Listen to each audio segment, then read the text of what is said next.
saya kira akan ramai dikunjungi oleh masyarakat karena dia ada dalam poros istana. Istana Nusantara dan Istana Garuda bagus sekali tampak dari sini. Ini akan ramai sekali. Pasti jadi objek wisata.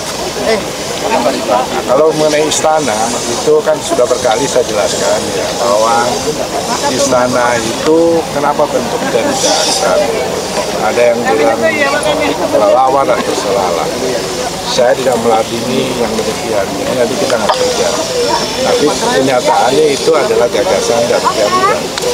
Garuda kebetulan Garuda Pancasila itu ya digagas oleh Sultan Hamid II yang dari Palangkaraya kalau nggak salah Kalimantan.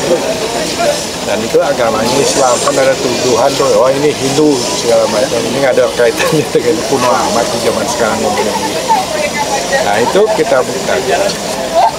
Tapi kita ingat, ini kan istana ini ada apa namanya, ada permintaan kan, pemakaian apa ruang-ruang dan segala macam.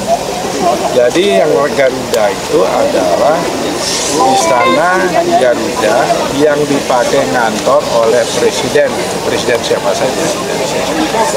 Nah, ini tempatnya paling tinggi di sana karena view-nya langsung nanti melihat kota ini.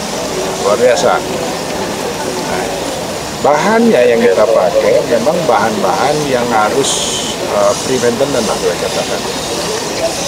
Bilah tembaga itu, kuningan itu lama-lama dia akan menjadi hijau ke biru-biruan toska gitu, perlahan. Karena ini tergantung kelembaban udara kita di IKN. Memang agak lembab sih, makin lembab dia makin cepat. Apalagi ada kandungan garamnya, nah itu akan lebih warnanya akan lebih kaya. Bila dalamnya itu dari corrugated baja tahan cuaca. Sekarang warnanya kemerah, nanti kegelapan. Dia berubah-ubah. Nah ini bahan-bahan yang tidak perlu dirawat sama sekali. Karena gini pertimbangannya, istana itu kan tamu-tamu banyak sekali. Tamu-tamu yang VVIP, ada presiden, ada duta besar yang semua harus keamanannya terjaga. Nah di sini nanti kecil sekali, sedikit sekali akan ada renovasi-renovasi akibat dari kerusakan dari material. Itu kita pertimbangkan, karena akan sulit sekali mendapatkan izin dari Setpres dan sebagainya. Ya. Nah itu, maka dari itu kita pilih bahan-bahan yang sudah teruji. Kuningan itu sudah teruji beribu-ribu tahun dia masih bertahan. Mudah-mudahan ini juga. Itu, jadi itu saya kira yang bisa saya jelaskan. Nah, dari agak samping sedikit, angle kita untuk melihat Garuda itu akan makin padat kelihatan.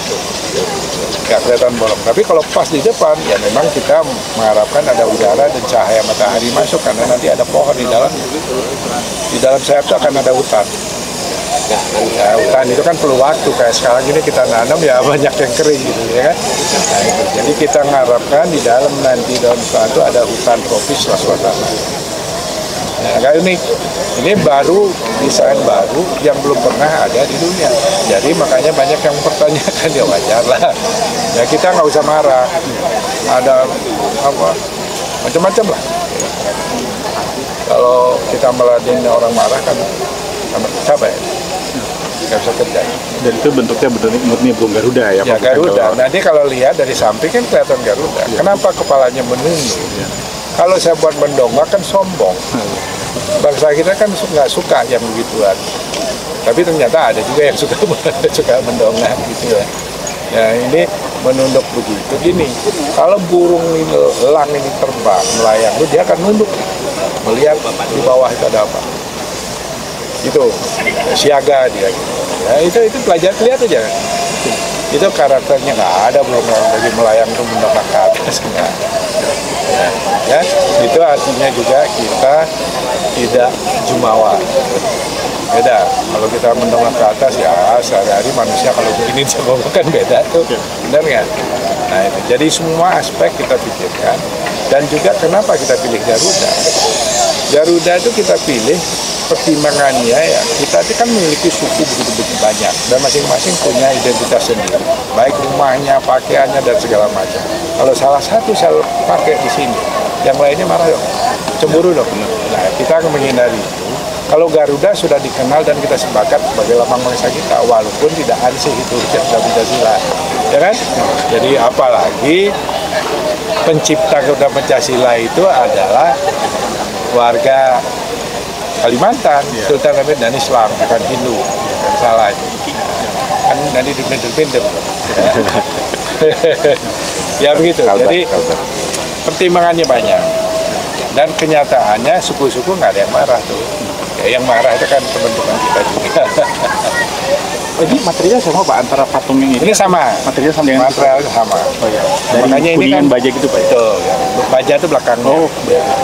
Perforated itu bolong-bolong itu maksudnya untuk memfilter udara masuk, memecah udara masuk kan memecah udara masuk supaya jadi sepoi-sepoi nyaman jadinya gitu. Ya. Jadi pertimbangan itu masalah green design sudah kita pertimbangkan supaya nanti gini. Kita di dalam sayap itu, ya kita sudah coba, itu jauh sekali panas di luar misalnya 35 derajat, di dalamnya bisa antara 25 sampai 24. Nyaman sekali, karena tadi itu, ya. Jadi sudah kita pertimbangkannya itu, ya cuman sekarang di gedungnya sendiri, kan ada gedung tuh, Presiden kantor itu kan ada kaidah-kaidah yang harus kita taati masalah security, yang harus kacanya harus takluk dan sebagainya itu, dan saya juga nggak tahu speknya, ada spek sendiri. Jadi gitu, ya Mas ya, tolong informasikan sebaik-baik mungkin ya sama teman-teman kita, saudara kita di Kalimantan. Makasih informasinya Pak. Ya, makasih.